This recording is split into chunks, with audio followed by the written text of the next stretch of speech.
7 years ago today is the day that I got shot. So that's something very big in my life because it's definitely shaped who I am, and definitely since the last 7 years I've been going through a lot since that day. So I kind of want you guys to understand me a little bit more, and I think for me it's the hardest thing was that nobody else I knew was shot. Nobody else understood what I went through. Nobody else felt the pain I went through. So can you guys all close your eyes, because I'm gonna kind of take you guys to where I was. So quick dim the lights.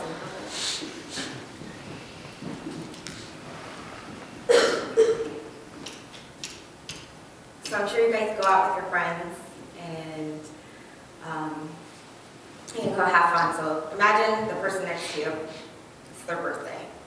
So you guys go out and after the club, you guys go and you're just having fun, whatever, eating hot dogs at the hot dog stand. And then afterwards you guys go and you go into a gas station. So you're with the person next to you. You don't know that the person next to you earlier that night had maybe gotten to a verbal altercation with somebody. So you guys drive into the gas station and your friend gets out of the car. The person sitting next to you, whoever that person is. They get out of the car and 2 cars are parked on the side. 10 guys come out. They jump in front. So you're sitting in the car and you're watching your friend get jumped. 10 guys just beating your friend. And then somehow, because somebody's spraying mace, your friend gets back into the car. And since I'm a girl, I didn't go up, try to fight. I was scared. Guys, you guys might have done something differently.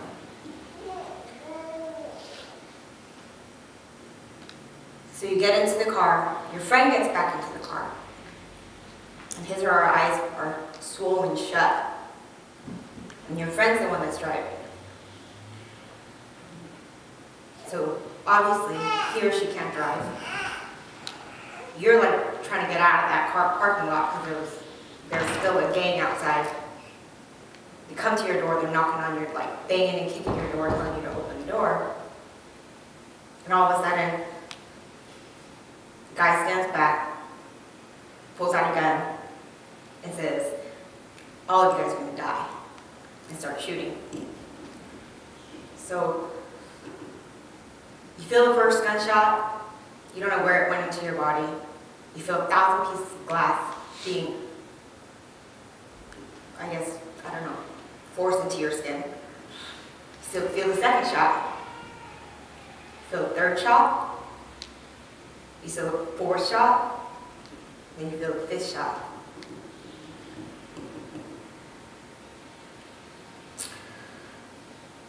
And then you're sitting there, blood's dripping from your back, don't know where you got shot, don't know if you're gonna live. Then you hear the door open. And the first reaction that you feel is hold your breath and act like you're dead, so they don't kill you. So the door opens, they think you're dead, so they take the gun and they shoot the person and kill the person next to you.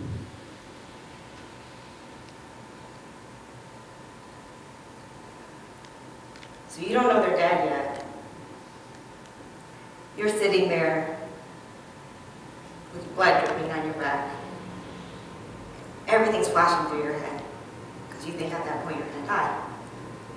So think about, at that point, if you're in that situation, what are all the things that you guys might be thinking? Think about your family. You didn't get to do this in your life. At that point, I was 24. Just think about your life, your family, all the things that you didn't get to do. Just all those things that just kind of going through your head. And then you pray to God. You pray, God, don't let me die like this. And then you're in and out of consciousness. And then you wake up and you you're screaming as the cops get there. You're screaming because it hurts so bad. You don't know where it hurts, but they're trying to get your seatbelt off of you. And you're in like the most excruciating pain that you've ever felt. So think about the most pain that you guys have ever felt in your life and times that probably by 100. And then you see that they open your friend's car door, and your friend's body just falls to the floor. Then you go into the ambulance. You don't know where you've been shot. You don't know. They told me I was shot in my arm and my back. So 3 of the bullets went in and out my arm, and 2 of them went in my back, stayed in my back. So at that point, I'm just thinking, like, am I gonna have an arm? Am I gonna be able to like function? Where am I from? Like, am I gonna live? Like, so they're just saying, like, we don't know, honey. We're just gonna take you to the hospital. Like, so the hospital calls your parents, tells your parents your daughter's been shot. So imagine what your parents would feel at that point.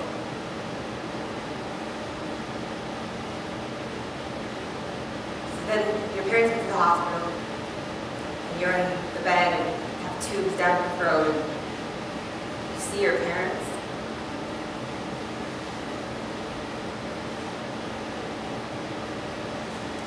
Think about what they're feeling. How much you put them through.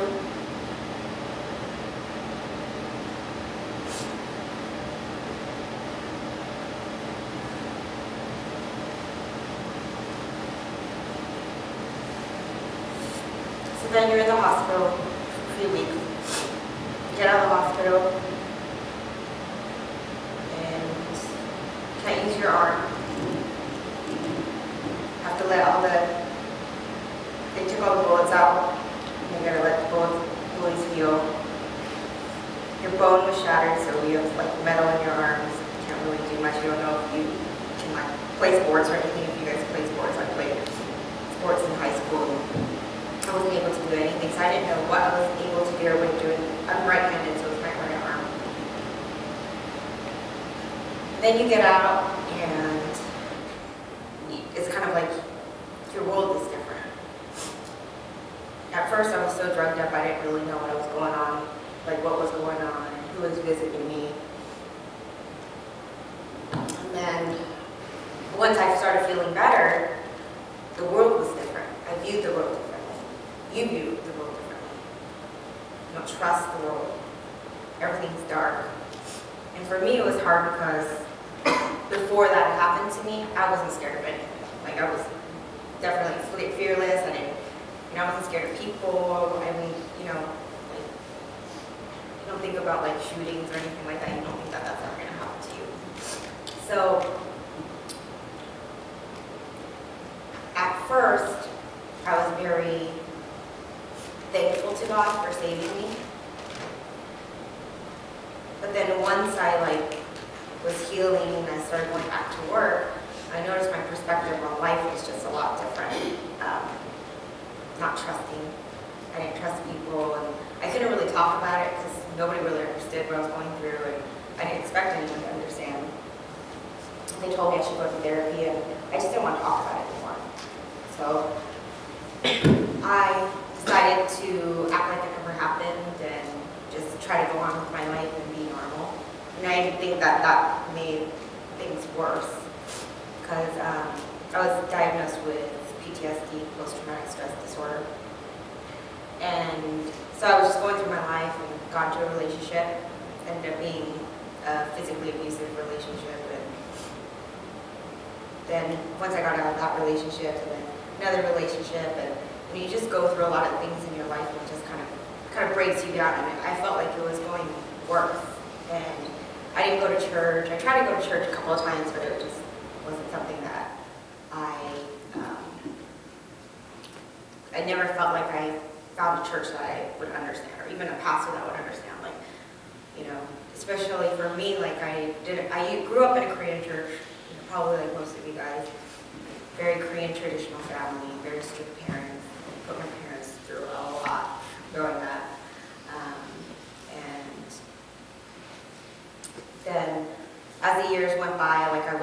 try to go to different churches, but if I didn't feel that the pastor spoke to me, I just didn't go back again. And then I came to GLC,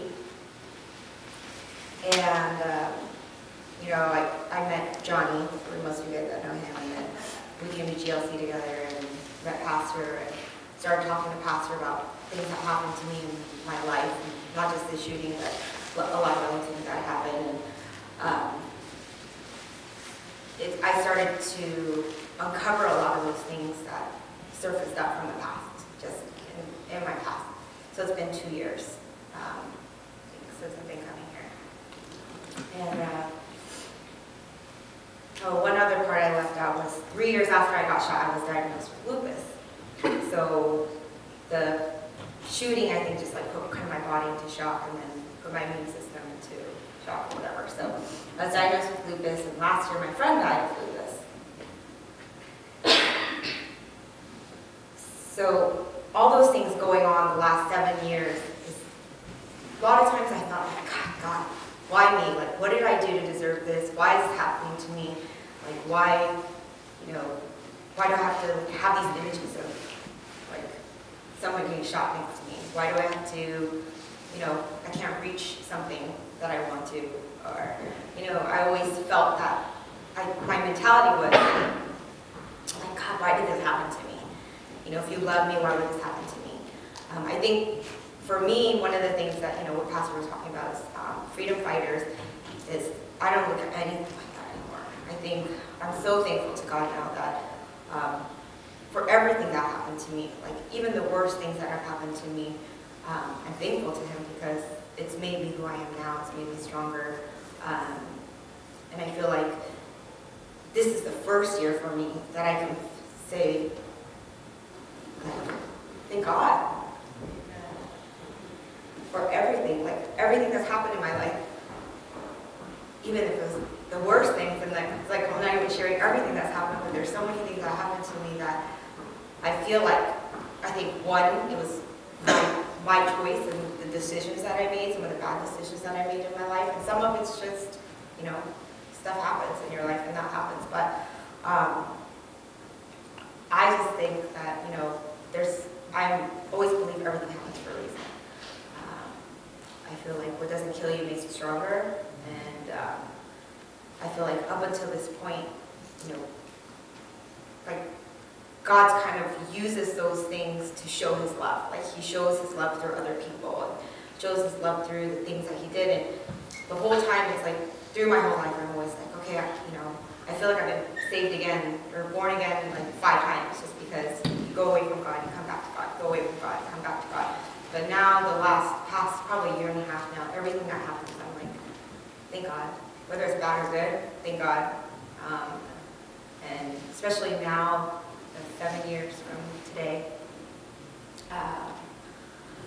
I got off the plane last night at like midnight, and I was like, God, I gotta go to church, but I'm only gonna be here for like 2 days, and I get back on a plane. So, and then it ended up being today, it was Sunday, and so I was like, I gotta go to church, and something in my heart made me like kind of like, God kept on bringing it up like this day.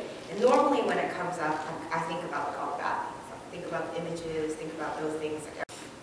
Like heart. I texted Pastor last night when I got home and told him, oh, tomorrow's my 7 years since I got shot, and I feel like there's something in my heart.